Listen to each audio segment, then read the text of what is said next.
Juízes, capítulo 8. Gideão aplaca os efraimitas e mata reis midianitas. Os efraimitas perguntaram então a Gideão: por que você nos tratou dessa forma?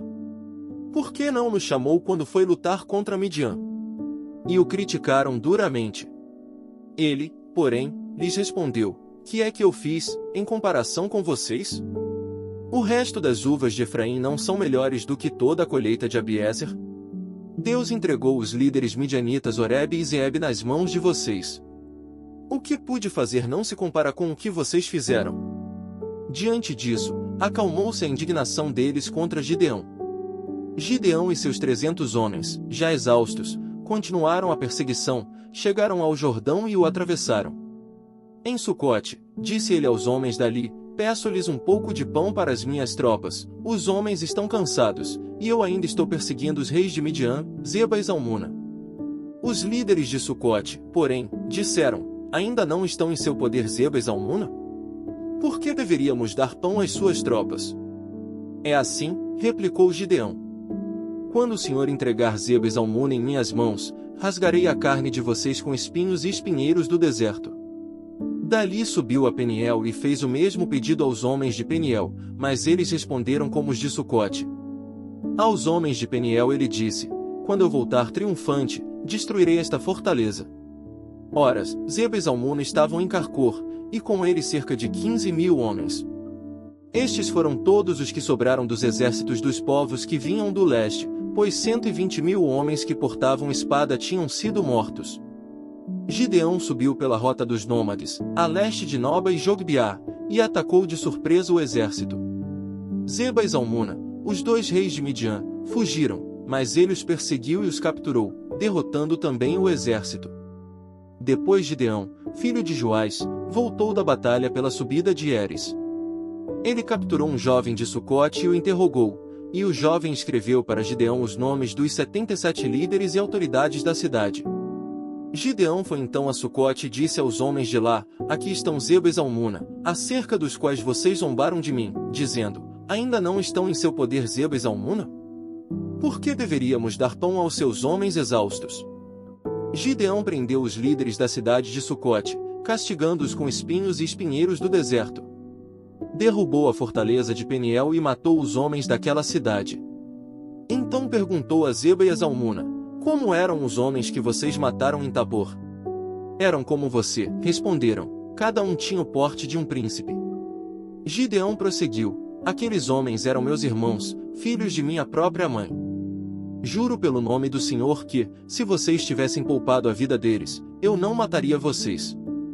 E Gideão voltou-se para Jéter, seu filho mais velho, e lhe disse: mate-os.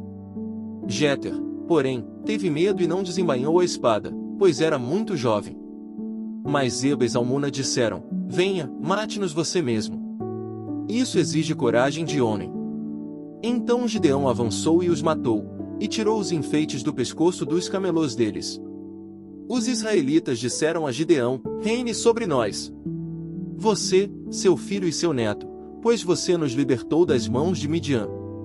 Não reinarei sobre vocês, respondeu-lhes Gideão, nem meu filho reinará sobre vocês. O Senhor reinará sobre vocês. E prosseguiu: só lhes faço um pedido, que cada um de vocês me dê um brinco da sua parte dos despojos. Os ismaelitas costumavam usar brincos de ouro. Eles responderam: de boa vontade os daremos a você. Então estenderam uma capa, e cada homem jogou sobre ela um brinco tirado de seus despojos. O peso dos brincos de ouro chegou a 20,5 kg, sem contar os enfeites, os pendentes e as roupas de púrpura que os reis de Midian usavam e os colares que estavam no pescoço de seus camelôs. Gideão usou o ouro para fazer um manto sacerdotal, que ele colocou em sua cidade, em Ofra. Todo Israel prostituiu-se, fazendo dele objeto de adoração, e veio a ser uma armadilha para Gideão e sua família. Assim Midian foi subjugado pelos israelitas, e não tornou a erguer a cabeça. Durante a vida de Gideão a terra desfrutou paz 40 anos. Jerubaal, filho de Joás, retirou-se e foi para casa, onde ficou morando. Teve 70 filhos, todos gerados por ele, pois tinha muitas mulheres.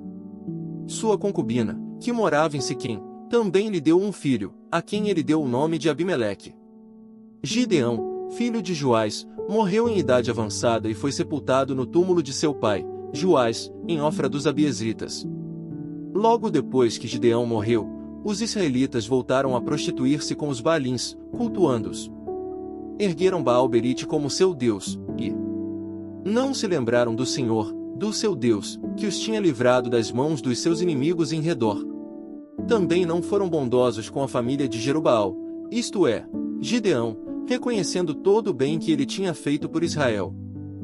Mas Gaal tornou a falar: Veja, vem gente descendo da parte central do território, e uma companhia está vindo pelo caminho do carvalho dos adivinhadores. Disse-lhe Zebul: Onde está toda aquela sua conversa? Você dizia: Quem é Abimeleque, para que o servamos? Não são estes os homens que você ridicularizou? Saia e lute contra eles.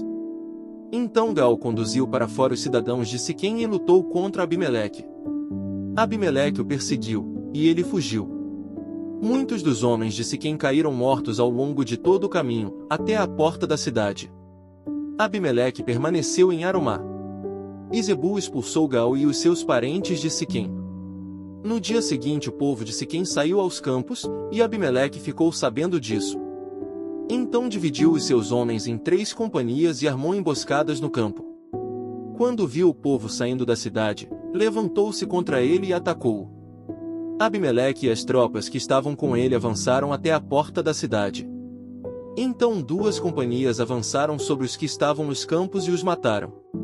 E Abimeleque atacou a cidade o dia todo, até conquistá-la e matar o seu povo. Depois destruiu a cidade e espalhou sal sobre ela. Ao saberem disso, os cidadãos que estavam na torre de Siquém entraram na fortaleza do templo de Oberite.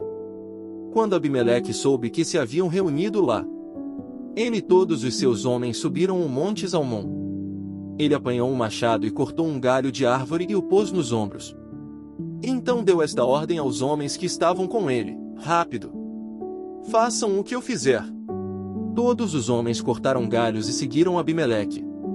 Empilharam os galhos junto à fortaleza e a incendiaram. Assim morreu também o povo que estava na torre de Siquém, cerca de 1000 homens e mulheres. A seguir Abimeleque foi a Tebes, sitiou-a e conquistou-a. Mas dentro da cidade havia uma torre bastante forte, para a qual fugiram todos os homens e mulheres, todo o povo da cidade. Trancaram-se por dentro e subiram para o telhado da torre. Abimeleque foi para a torre e atacou-a. E, quando se aproximava da entrada da torre para incendiá-la, uma mulher jogou-lhe uma pedra de moinho na cabeça, que lhe rachou o crânio. Imediatamente ele chamou seu escudeiro e lhe ordenou: Tire a espada e mate-me, para que não digam que uma mulher me matou. Então o jovem o atravessou, e ele morreu. Quando os israelitas viram que Abimeleque estava morto, voltaram para casa. Assim Deus retribuiu a maldade que Abimeleque praticara contra o seu pai, matando os seus 70 irmãos. Deus fez também os homens de Siquém pagarem por toda a sua maldade. A maldição de Jotão, filho de Jerubaal, caiu sobre eles.